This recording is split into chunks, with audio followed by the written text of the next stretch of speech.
Azərbaycanla Polşanı müqayisə etdiyimiz bu seriyamızda bugünkü mövzumuz əmək haqqının hesablanması olacaq və gəlin baxaq görək hansı ölkədə bu sistem daha yaxşı işləyir. Azərbaycanda bildiyiniz kimi əmək haqqı sistemi aylıq və yaxud da günlük olaraq hesablanır. Lakin Polşada bu saatlıq əmək haqqı sistemidir. Yəni siz neçə saat işləyirsinizsə, saatınıza uyğun əmək haqqı hesablanır.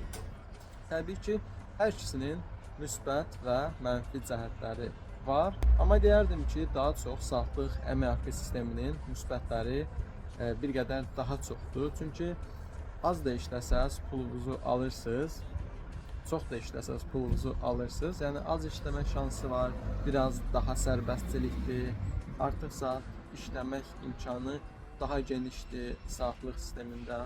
Lakin dediyim kimi günlük və yaxud da aylıq sistem də pis deyil. Lakin bonusların çoxluğu cəhətdən, üstünlüyün daha çoxluğu cəhətindən saatlıq əmək haqqı sistemi daha yaxşıdır. Bu mövzuda da biz yenə bir xal Polşaya veririk.